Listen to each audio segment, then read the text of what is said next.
Greetings. We come in peace. That's the first time I think we've ever said that on this show. Is it? I think so. Greetings.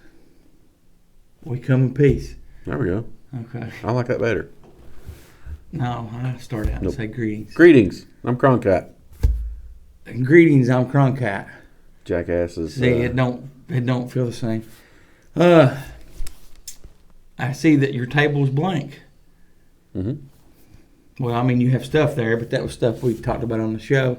I see that your table is blank. Yes, it is. Do you want to tell them why? No. Well, normally we record these on Wednesday mornings. Mm-hmm. We do it every week. We're not going to be doing that this week. Nope. Or next week. Nope. We will have the appearance of next week's shows that we're in the same clothes, but we're not. We're not nasty, smelly people. At least I'm not. We are. He is. But somebody has to go out of town for a cookie factory assignment. Goose is a traveler. He likes to travel. It's not me, man. Don't blame me. You got your microphone upside down, too. They can hear me. It's fine. They're probably hearing your heartbeat. Now you'll hear it moving around. No. It drives you crazy, doesn't it? Well, we have to have that level of professionalism. Is that what that is? We do have a guy in the next couple of weeks that has agreed to come in and eat one whole can of wet dog food. Is it the puppet? No, this is a real legit walking, talking human being. We will call him the Elephant Man. The Elephant Man? Yes. Why is he the Elephant Man? You'll have to ask him when he gets here in a couple of weeks.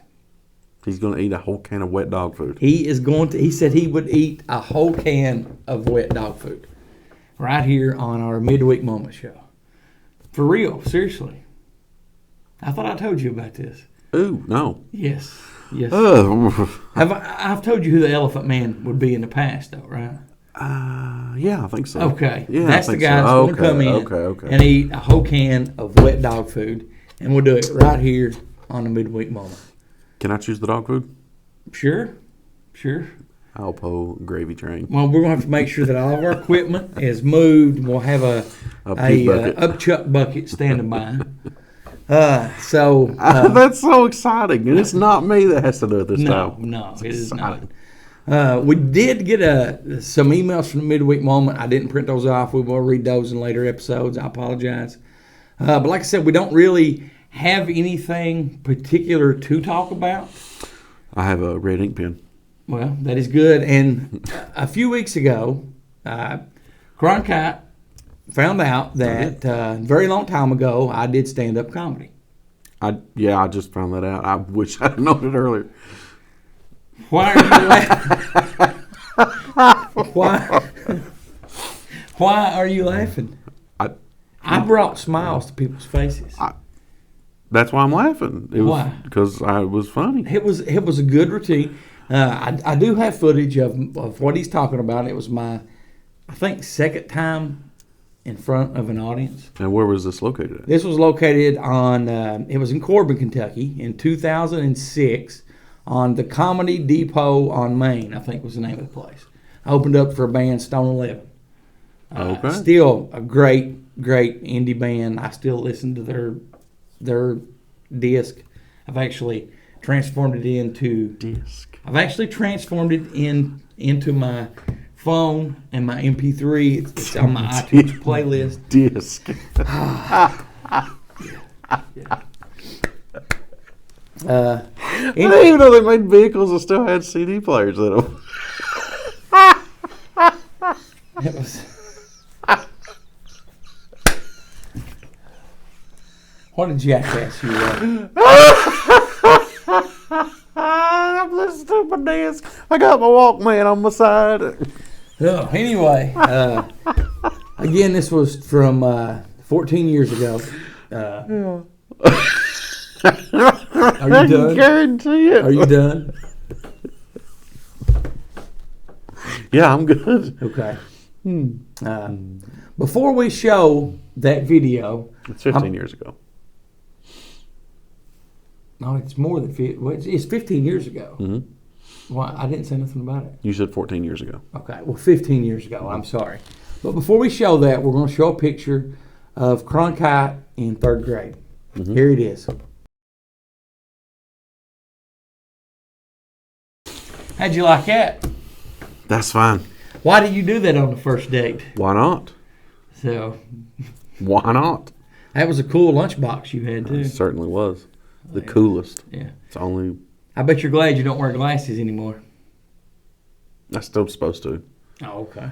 Okay. Anyway, here's the video. Like I said, my name is David Guzman. And with a last name like that, yeah, I did have a hard time growing up till about 4th grade. And then this new kid named Richard Head joined the class. No more did they pick on me, but I sure felt sorry for that poor dickhead. I am a working comedian. I have a part-time job as a cop. Well, we got some booze there. Does anybody know the difference between cops and porcupines? Porcupines have pricks on the outside.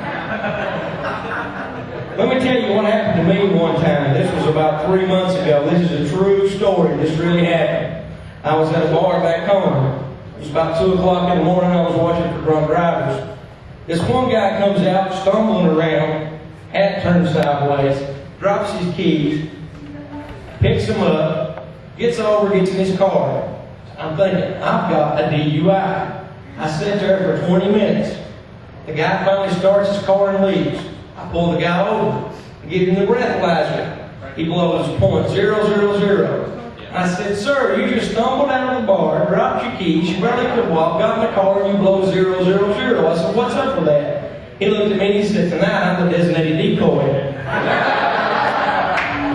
I felt like a jackass, big time. I know there's some blonde-headed ladies in here.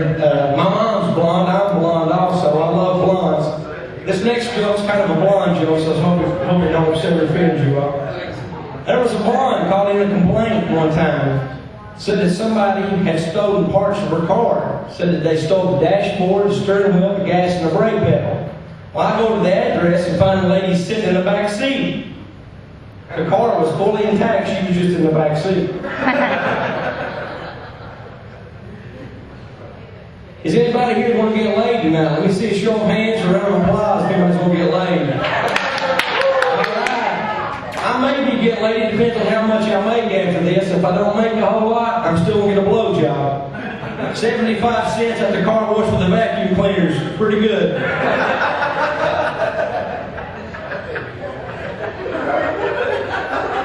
Everybody talks about getting some strange. I'd be happy with some familiar. Excuse me 1 second, I have to use the restroom really quick.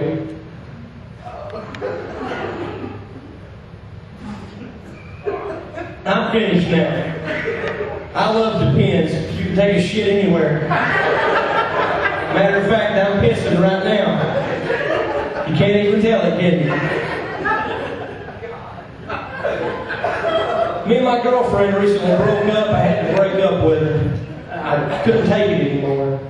And the reason why we broke up, and I broke up with her, the first time we had sex, we got finished, and she looked at me and she said, wow, that's great. So I smiled. I said, thank you, it's a talent. She said, oh no, it's not that. She said, my ex-boyfriend had this huge cock. I mean, it was so big it hurt me every time we had sex. But yours is not like that. I hardly even felt it. So she kept talking about this. I had to break up with her. But you know, really, it's a shame because her ex-boyfriend was hung like a horse, and here I'm hung like a hamster. But at least my name is Goose and not Hamster Dick.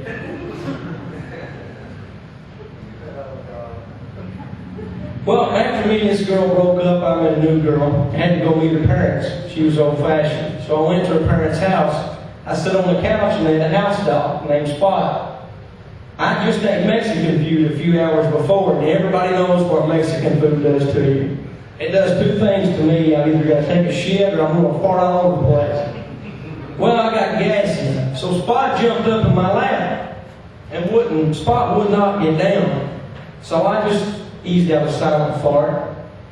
the mom looks at Spot and says, Spot, get down. So I'm thinking, that's great. I can sit here and fart all night and they'll think the dog did it. So after about 20 minutes, I farted again. The mom looked at the dog. Spot, I said get down.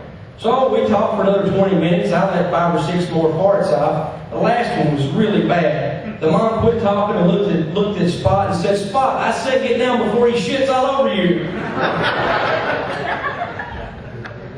Well, after I met the girl's parents, me and her went for a walk in the woods.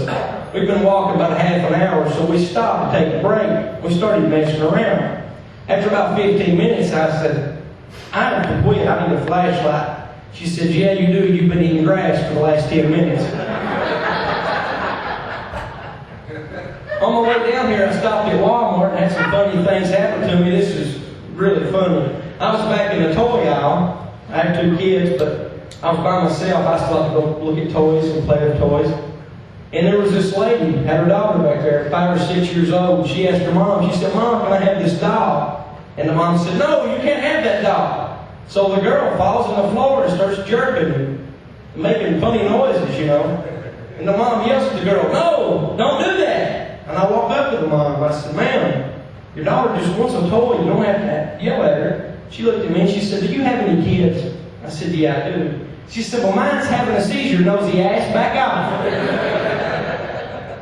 Well, after I got my stuff, I went to the counter to check out. I put a pack of socks, some cigarettes, and a bag of chips on the counter. And the cashier looked at them and she said, you're single, aren't you?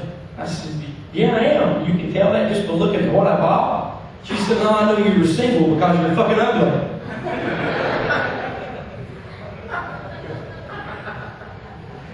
I've got a best friend. It's a midget little guy. His name's Ernie.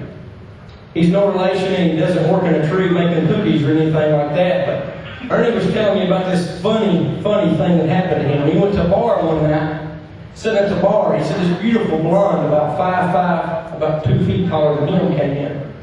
And so they sat down and started talking. So after half an hour, Ernie went back to the lady's place.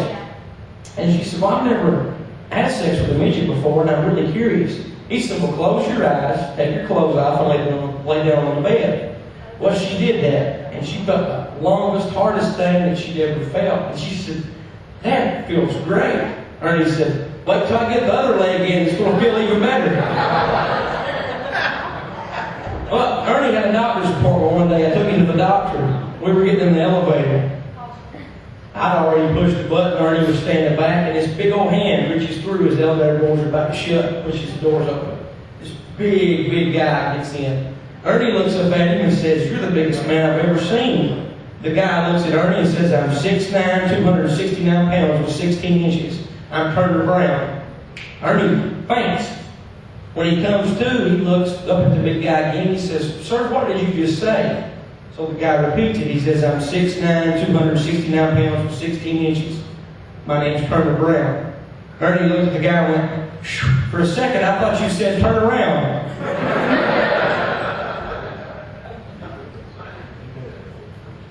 Ernie recently got fired from his job, and he's going to be in law trouble with the court. He has to go to court. He's being charged with sexual harassment. Like I said, Ernie's only about this tall, and a lady he works with filed sexual harassment charges on him because he kept telling her hair smelled nice. Also got a buddy who's a doctor. And it always surprises me how one of the horniest guys that I knew growing up can get a job as a gynecologist. But it's true. This is a true story. This really happened. He was giving a 15-year-old a physical. While she was in the next room changing to put on the gown, he's asking the mom's questions. You know, her height, weight. You know, is she allergic to any medications? And he asked the mom, has she ever had sexual intercourse?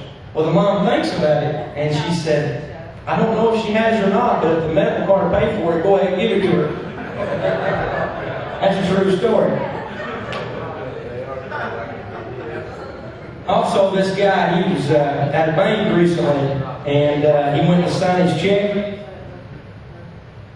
Jerked a rectal thermometer out from where he keeps his pen, and he thought, shit, some asshole's got my ink pen. Also got another buddy who's a doctor. He has sex with his patients all the time, which I find is a little bit weird because he's a vet. There was this girl, 22 years old, real good girl, went home to her mom one weekend. She goes to college. She said, "Mom, this past week I lost my virginity." The mom said, "Well, that's great, honey. You're 22 years old. You're in college. You're real mature, grown up." She said, "I hope your first time was a really pleasurable time." The daughter said, "Oh, Mom, the first 8 guys felt great, but then after that I got a little sore."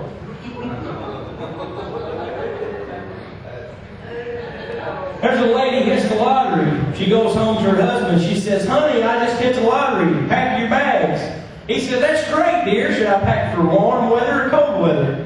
The woman looked at him and said, "I don't care. Just pack your shit and get the fuck out by 12.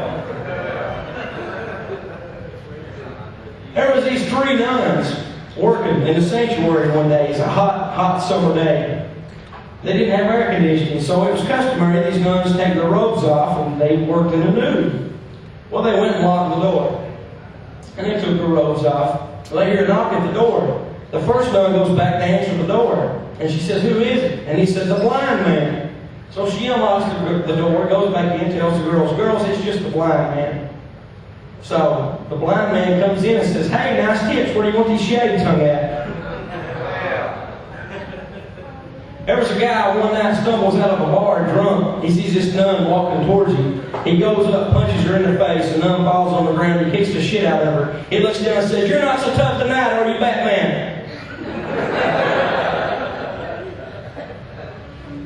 Does anybody know the quickest way to clear out a men's changing room? I know you guys do. Does anybody else know the quickest way to clear out a guy's changing room? Hear someone say, "Hey, that's a nice dick." Like I said, my name is the Goose. I want to thank Stone 11 for giving me the chance to come down and perform for you all. Let's give a hand for me and for Stone 11. Thank you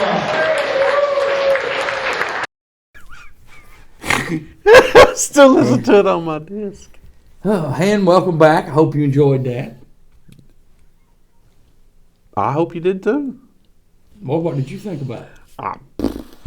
You're a gifted man. All right, smart ass.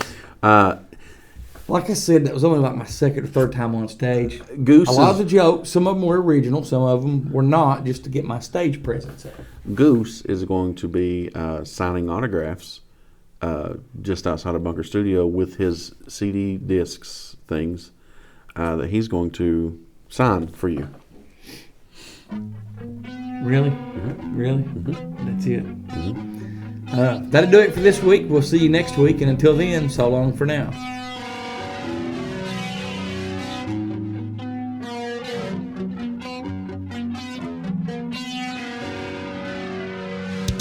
Thanks for listening to Here to Chew Bubblegum. Tune in next time as we dive deeper into things the government doesn't want us to know.